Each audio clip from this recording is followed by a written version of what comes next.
Subscribe कीजिए हमारे channel नूर रज़ा को और बेल आइकन को प्रेस कीजिए जिससे आपको हमारी न्यू वीडियो की नोटिफिकेशन मिलती रहे। तो मखदूम पाक की फिर शान ये है, आपके पीर और मुर्शिद हजरत अलाउल हक पंडवी रहमतुल्लाहि ताला अलैह, जिनका लक़ब है गंजे नबात। अल्लाह अकबर। हजरत मखदूम पाक रदी अल्लाह ताला के मुर्शिद बरहक है। अल्लाह अकबर। मेरे प्यारे आका सल्लल्लाहु अलैहि वसल्लम के दीवानों, जब मखदूम पाक गए हैं, कहाँ गए हैं? पीर और मुर्शिद की खानका में गए हैं, और फिर वो भी किस शान से गए हैं कि मुर्शिद लेने के लिए आए हैं। मुर्शिद लेने के लिए आए। मखदूम पाक को मुर्शिद देने के लिए किस शान से कि केलोला फरमा रहे थे, अचानक उठे। वो दौर मोबाइल का दौर तो नहीं था कि हम आ गए। अचानक उठे और कहने लगे कि यार की बू आ रही है, यार की खुशबू आ रही है। और जब लेकर के निकले हैं पालकी और इस्तेकबाल के लिए, तो उस वक्त लोग हैरान थे पंडवा के कि आखिर कौन आ रहा है जो बादशाहों की रियायत नहीं करता, आखिर वो लेने आज किसको जा रहा है। इसलिए कि मखदूम पाक के पीरो मुर्शिद जो थे हजरत खालिद इब्ने वलीद की औलाद में से थे, और इतने बड़े बुजुर्ग थे कि आपके लंगर का खर्च उस दौर में बादशाह के अखराजात से ज्यादा होता था। बादशाह को जब किसी ने कहा कि इतना बड़ा खर्च ये आपसे ज्यादा करते हैं, तो शायद आपके बैतुल माल के खाजिन से इन्होंने साजबाज कर लिया है, तो इनको शहर से निकाल दिया जाए। तो उनको निकाल दिया गया शहर से। तो फिर उसके बाद हजरत मखदूम अलाउल हक पंडवी रहमतुल्लाह अलैह ने अपने मतबक के जो वो निगरां को फरमाया, अब डबल खर्चा कर दो, ताकि उनकी गलत फहमी दूर हो जाए कि हम उसके खाजिन से नहीं लेते थे, उसके बैतुल माल से चोरी नहीं करते थे। अल्लाह ने हमें इतने खजाने दिए हैं कि अल्लाह अकबर, हम तुमसे डबल खर्चा कर सकते हैं। डबल खर्चा करके बताया, जिसने बादशाह की रियायत न की। लोग हैरान थे कि ये लेने के लिए किसको जा रहे, और जिसको लेने जा रहे वो है ही कौन। तो पब्लिक भी साथ हो गई, और जब पब्लिक साथ हुई तो हजरत मखदूम पाक के पीर और मुर्शिद दरख्त के नीचे खड़े होकर इंतजार करने लगे। जब किसी को आते देखा तो खादिम को भिजवाया कि जाओ पूछो कौन है। तो कहा आने वाला कहता है कि मेरा नाम मोहम्मद अशरफ है, सिमनान से आ रहा हूं। तो आपने कहा अल्हम्दुलिल्लाह। अब तक जिसका इंतजार करता, फरमाया कि 2 साल से इंतजार कर रहा था, मैं 2 साल से इंतजार कर रहा था, जिसका इंतजार था वो आ गया। और उसके बाद जब तशरीफ लाए हैं मखदूम पाक, तो चेहरा देख करके मुर्शिद के पैरों में कदम रख, मुर्शिद के कदमों में सर रखा। मखदूम पाक के मुर्शिद ने अपनी पालकी में फरमाया, तुम सवार हो जाओ। अभी मुरीद नहीं हुए, कहा तुम सवार हो जाओ। आपने इनकार किया, हुक्म दिया तो सवार हुए। उसके बाद जब खानका में लाए गए, बहरहाल आपको खानका में लाने के बाद खाना खिलाने के लिए हाथ धुलाया गया। तो मुर्शिद ने कहा कि अशरफ हाथ धुल लो, हाथ धुल लो सबसे, ताकि मुराद पाओ। मखदूम पाक ने फरमाया कि मैं तो दोनों जान से हाथ धुल चुका हूं, दोनों जान से हाथ धुल चुका हूं। उसके बाद मुर्शिद ने अपने हाथ से लुक़्मे खिलाए, पान पेश किया, और उसके बाद जब मुरीद कर लिया तो सबकी अलग अलग ड्यूटी थी। हत्ता कि हजरत अलाउल हक पंडवी रहमतुल्लाह अलैह के बेटों की भी ड्यूटियां लगी थी कि वो जंगल से अपने सरों पे लकड़ियां रख करके लाते थे। मैं ये वाकया नहीं बताना चाहता, मखदूम पाक की शान बताना चाहता हूं। जब ये सब की ड्यूटी मखदूम पाक ने देखी तो खुद मुर्शिद के पास आकर के कदमों में सर रख के कहते, हजरत जब आपके शहजादों की तक ड्यूटी लगी हुई है तो मेरी भी कोई ड्यूटी लगाएं खानकाह में, ताकि मुझे भी कुछ नौकरी करना है खानकाह के अंदर। वो खानकाह में ड्यूटियां इसलिए लगती थी कि खिलाफत देने से पहले जो अंदर का नफ्स है ना, नफ्स वो कुचल जाए। मैं अना, जब तक के अना बाकी रहेगी तब तक के खुदा नहीं मिलता। तो खिलाफत देने से पहले अना खत्म करने के लिए किसी से लकड़ी मंगवाई जाती थी, किसी से चूल्हा जलवाया जाता था, किसी से लंगर तकसीम करवाया जाता था, ताकि ये पीर बनने से पहले इसका नफ्स खत्म हो। क्योंकि नफ्स बाकी रहेगा तो भेड़िया जितना बकरियों को नुकसान, रेवड़ को नुकसान नहीं पहुंचाता, उतना नफसानी ख्वाहिश वाले कौम को नुकसान पहुंचाते हैं।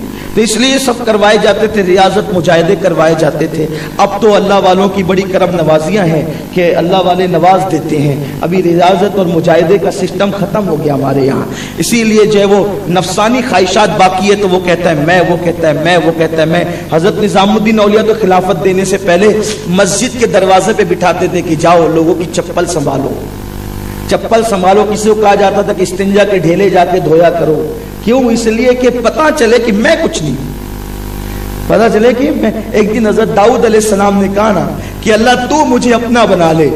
अल्लाह ने फरमाया ये मैं निकाल दे, फिर तू जो कहता है ना तू मुझे अपना बना ले, ये मैं निकाल दे, फिर मैं ही मैं हूं, और फिर तू तो मेरा हो ही जाएगा।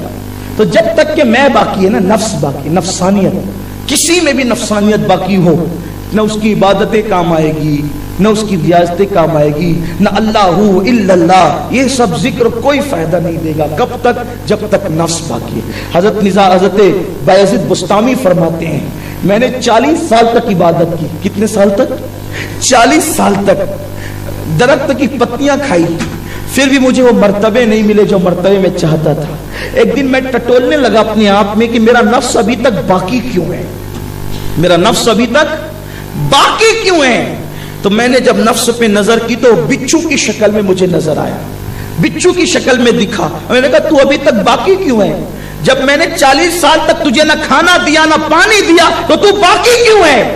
उसने कहा बायजीद बाकी इसलिए हूं कि जब तू बाजार में जाता है और लोग तेरे हाथ चूमते हैं तो फिर तेरे दिल में ख्याल आता है मैं किसी काबिल हूं, इसीलिए लोग मेरे हाथ चूमते हैं। तो ये जो मैं किसी काबिल हूं, तो ये जो मैं आता है ना, इसीलिए मैं अब तक जिंदा हूं, इस मैं की वजह से मैं अब तक जिंदा हूं। हमारे मुर्शिद हुजूर सरकारे ताजदारे महरेरा फरमाते थे कि मैं किसी को हाथ चूमने के लिए इसलिए नहीं देता कि मैं किसी काबिल, बल्कि मैं इसलिए लोगों को हाथ चूमने के लिए दे देता हूं कि कोई मकबूल बंदा अगर मेरे हाथों को चूमेगा तो उसके लब मेरे हाथों को लगेंगे तो मेरी बख्शिश हो जाएगी। इसलिए देखो बुजुर्गों की फिक्र, देखो बुजुर्गों की फिक्र देखो। तो कहा बायजीद तू सोचता है कि मैं किसी काबिल हूं इसलिए मेरे हाथ चूमे जा रहे हैं, इसलिए मैं अब तक हूं। फरमाया अच्छा ठीक है, अब तुझे मजा चखाता हूं और तुझे खत्म करता हूं। और फरमाया कि फिर मैंने नफ्स को कुचलने के लिए यह किया कि ना कोई हाथ चूमेगा, ना मैं अपने आप को बेहतर समझूंगा, और ना नफ्स रहेगा। और जब तक नफ्स नहीं जाता तब तक के खुदा की यारी नहीं आती, उसकी मार्फत नहीं मिलती। तो कहा कि फिर मैं इंतजार करने लगा रमजान शरीफ का। रमजान शरीफ आया और उसका आखिरी जुमा आया जिसको हम जुमतुल वदा कहते हैं। जुमतुल वदा में तो शराबी कबाबी लोग भी रोजे रखते हैं ना कि आखिरी जुम्मा आया है ना, सब लोग रोजा रखते हैं, मुसलमानों की अक्सरियत रोजे से रहती है। फरमाया मैं जुमतुल वदा के दिन नमाज जुमा के लिए जब गया तो मैंने हाथ में पानी का गिलास लिया और रोटी ली और बाजार में खाते हुए चल रहा था शान से। क्यों? इसलिए कि कहते थे हज़रत बायजीद कि आज के रोजे को मैंने नहीं रखा तो इसके बदले में 60 रोजे रखकर उसका कफारा अदा कर दूंगा। लेकिन ये जो नफ्स दुश्मन है, कम से कम इससे तो निजात मिलेगी। तो जब मैं रोटी खाते हुए पानी पीते हुए बाजार में निकला तो जो मेरे मानने वाले थे कहने लगे ये कैसा वली हो सकता है जो जुमतुल वदा का रोजा नहीं रखे, वो कैसा वली हो सकता है। सारी दुनिया मेरी मुखालिफ हो गई। उधर से उन्होंने मलामत करना शुरू किया, इधर से मैंने अपने आप को बड़ा समझना खत्म कर दिया। तो पर्दे उठ गए और यार का जलवा नसीब हो गया। ये चीज है, जब तक नफ्स बाकी होगा, नफ्स। तो हजरत मखदूम अलाउल हक पंडवी रहमतुल्लाह अलैह की खानका में भी छोटे छोटे काम लिए जाते थे ताकि नफ्स खत्म हो, फिर खिलाफतें दी जाए। इसलिए कि जिसको खिलाफत दी जाती है गोया कि उसको दूसरे लफ्जों में पीर बनाया जाता है, और जो पीर बन जाता है फिर वो गोया के दूसरों का निगहबान बन जाता। अब उसी अगर वो बिगड़ेगा तो सारी कौम बिगड़ेगी, वो सुधरेगा तो सारी कौम सुधरेगी, वो जैसा होगा उसी का असर उसके मुरीदों पे पड़ेगा। इसीलिए आप देखें जो पीर बेनमाजी होगा वो अपने मुरीद को कब नमाज के लिए कहेगा? यही तो है ना। जो पीर शरीयत के खिलाफ करेगा वो कब अपने मुरीदों को शरीयत की पाबंदी का हुक्म देगा? तो इसलिए हमारे असलाफ बहुत संवारते थे, गोया कि अपने जलवों का अक्स बना देते थे, अपने जलवों का अक्स बना देते थे। फिर लोग उनको देख करके मुसलमान होते थे, उनके चेहरे देख के मुसलमान होते थे। तो ये ड्यूटी लगी थी। तो मखदूम पाक ने कहा हजरत जब आपने अपने बेटों को इतनी ड्यूटियां दे रखी है तो मुझे भी कोई ड्यूटी दीजिए। फरमाया अशराफ मेरे शहजादे तुझे किस मुंह से ड्यूटी दूं? इसलिए कि तेरे आने से पहले 70 मरतबा खिजर ने आकर मुझसे कहा। कितनी मरतबा? कितनी मर्तबा? ओ अशरफ के गुलामों, जरा अपने नसीबे पे नाश तो करो। हम जिसकी महफिल सजा के बैठे उसकी शान क्या है? मुर्शिद कह रहा है, पीर कह रहा है, ये कोई जलसे का नाजिम नहीं कह रहा है कि मुबालगा करे, कोई शायर नहीं कह रहा है, कोई शायर गजल नहीं लिख रहा है कि मुबालगा करे।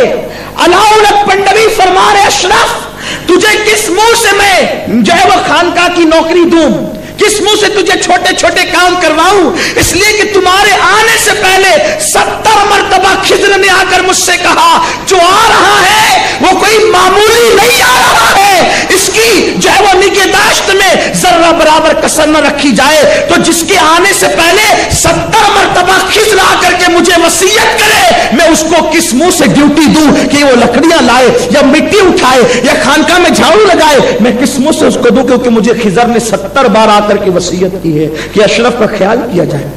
फिर मखदूम पाक ने खुद ही अपने से अपने ऊपर एक जिम्मेदारी ले ली कि पीर और मुर्शिद को वुजू कराया करेंगे और मुर्शिद की नालैन सीधी किया करेंगे। ये खिदमत आपने खुद अपने जिम्मे पर अपने तौर पर ली है। हजरत मखदूम पाक रज़ी अल्लाह ताला अन्हु उसके बाद मुर्शिद की खिदमत में रहे एक तवील अरसे तक, और उसके बाद फिर मुर्शिद ने कहा, अब तुम्हारा काम पूरा हुआ, जाओ और दावत व तबलीग की राह में दीन की खिदमत करो। अब ये मंजिल बड़ी कठिन है जिसे दावत व तबलीग की राह कहते हैं। इसमें कदम कदम पर मुश्किलें आती है। हजरत मखदूम पाक दौरा करते करते जो है मोहम्मदाबाद पहुंचे। मोहम्मदाबाद आजमगढ़ के आसपास का इलाका है। वहां पहुंचे तो चूंकि ऐसा होता है ना कि जब कोई नया आदमी आता है तो नए आदमी की आमद पर लोग मिलने के लिए आते हैं। फिर मिलने के लिए आते हैं तो अवाम और कुछ लोग अल्लाह के नेक बंदे मिलने आते हैं तो वो खाली झोली लेकर आते हैं कि फैज़ ले लेंगे।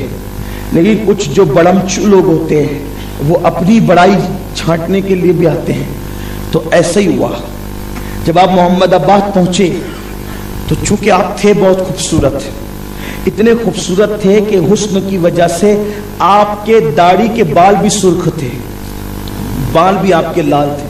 ये कोई खिजाब का असर नहीं था, बल्कि पैदाइशी तौर पर आपके दाढ़ी के बाल लाल थे। इतनी खूबसूरत, यानी आप सोचे कि किस शान की खूबसूरती होगी कि जब आदमी की रंगत बहुत ज्यादा चमकदार होती है तब उसका असर उसके बालों पर भी होता है। तो बहुत हुस्न था और पेशानी आपकी चमकती थी। मोहम्मदाबाद पहुंचे। वहां पहुंचने के बाद चूंकि वो दौर ऐसा था कि उस दौर में रवाफिज और राफजियत के कुछ असरात हिंदुस्तान की सरजमीन पर कुछ चीदा चीदा लग चुके थे। और जब कोई सैयद आता था सादात, तो सादात को लोग शक की नजर से देखते थे कि कहीं ये भी राफजी तो नहीं। तो किसी ने बात छेड़ दी कि खुलफाए राशिदीन के बारे में आपका नजरिया क्या है। हजरत मखदूम अशरफ जहांगीर समनानी रज़ी अल्लाह तबारक अन्हु किसी ने बात छेड़ दी, जो आए थे गुफ्तगू करने के लिए, खुलफाए राशिदीन के बारे में आपका नजरिया क्या है। तो हजरत मखदूम अशरफ जहांगीर समनानी ने वही नजरिया पेश किया जो अहले सुन्नत व जमात का है। अफजलुल बशर बादल अंबिया बितहकीक सैयदना अबू बकर सिद्दीक, सैयदना फारूक आजम, सैयदना उस्मान गनी जुल्नूरैन। आपने बात पेश की और फिर चौथे खलीफे राशिद हजरत मौलाए कायनात मुश्किल कुशा अली मुर्तजा, और आपने जब खिलाफत राशिदा को बयान किया, क्योंकि हमारा ये अकीदा है और बिल्कुल वाज़ेह है, तो जब आपने ये बयान किया तो बयान करने के बाद आपने ये फरमाया, मैंने इस पर एक किताब भी लिखी है, मेरी किताब है इस पर। मखदूम पाक ने फरमाया मेरी किताब है इस पर, खुलफाए राशिदीन पर। और जब वो किताब पेश की गई तो उन लोगों ने किताब खोलना शुरू किया।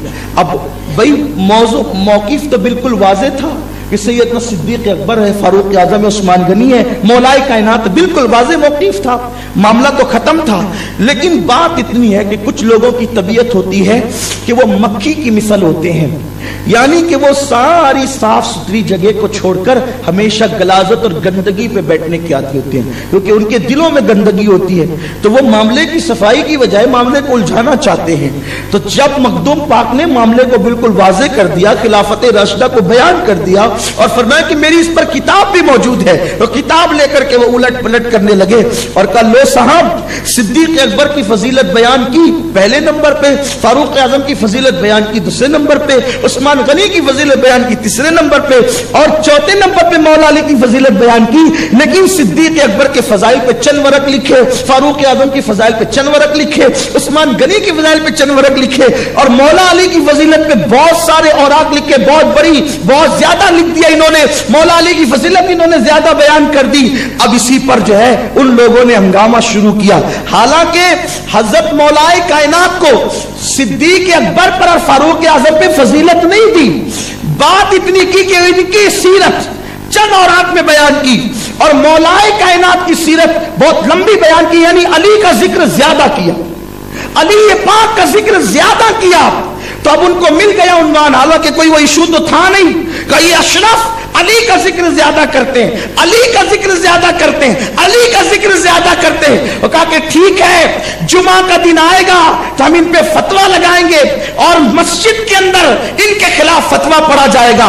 जब मौलाए कायनात के जिक्र पर उन जाहिर बीनों ने मखदूम पाक पे फतवा लगाने की बात की, लेकिन वो अशरफे सिमना थे, अशरफे सिमना मुस्कुरा करके निकल गए कि ठीक है फतवा लगाना है तो लगाओ, लेकिन वो जुमा का इंतजार फतवा लेकर करते रहे। जैसे ही जुमा की फजर आई, इतनी बारिश हुई, इतनी बारिश हुई, इतनी बारिश हुई कि लोगों के घर के अंदर पानी भर गया। उस दिन जुमा पढ़ने के लिए कोई मस्जिद में जा ही नहीं सका, ना लोग मस्जिद में आएंगे ना फतवा पढ़ के सुनाओगे। उसके बाद उन्होंने कहा चलो खैर से ये जुम्मा तो टला, इस जुम्मे को फतवा नहीं पढ़ के सुना सकी, फतवा नहीं लगा, आइंदा जुम्मे को। फिर 6 दिन तक के बारिश नहीं हुई, सब मामूल पे चलता रहा, पूरी तैयारी होगी फतवे की। उसके बाद फिर जुम्मा आया तो तैयार थे कि पढ़ के सुनाएंगे, अशरफ के खिलाफ फतवा, अली का जिक्र ज्यादा करते हैं। उसके बाद फिर जुम्मा की फजर आई, फिर बारिश शुरू हो गई। उस जुम्मा भी कोई मस्जिद में जाने के काबिल न रहा, इतना जलथल हुआ, इतनी बारिश हुई। फिर एक बहुत दीदावर आदमी थे, समझदार थे, उन लोगों को जाके कहा फतवे बाजो, अगर ये जुम्मा फतवे पढ़ने की बात करती रहोगे तो जुम्मा पढ़ ही नहीं सकोगे, इसलिए कि उसके चेहरे से नूर विलायत जाहिर है, उसकी सूरत से हक्कानियत का नूर जाहिर है। और फिर जब मखदूम पाक से किसी ने कहा कि आप अली का जिक्र इतना ज्यादा क्यों करते हैं, तवज्जे, अली का जिक्र इतना ज्यादा क्यों करते हैं, जब सिद्दीक को सबसे अफजल मानते हैं सहाबा में, तो अली का जिक्र इतना ज्यादा क्यों करते हैं? तो मखदूम पाक ने फरमाया तू अपने बाप का जिक्र करे तो कोई एतराज नहीं, और मैं सैयद होकर के अपने बाप का जिक्र करूं तो तुझे एतराज क्या होता? हर आदमी अपने बाप का जिक्र दूसरे बापों से ज्यादा करता है। भाई तेरे बाप का जिक्र तू करने में जब इख्तियार रखता है तो सैयद को यह हक नहीं कि वो अली का जिक्र ज्यादा करे, इसलिए कि औरों के लिए तो मुर्शिद है, औरों के लिए तो सहाबी रसूल है, औरों के लिए तो दामाद रसूल है, लेकिन सादात के लिए तो उनके अब्बा भी तो हैं। तो अगर कोई अपने बाप का जिक्र करता है तो तुम्हारा जाता क्या है? उसके बाद बहरहाल उन्होंने माफी तलब कर ली और फिर जुमा पढ़ने का उनको मौका मिल गया। ये मखदूम पाक रज़ी अल्लाह तआला की शान है।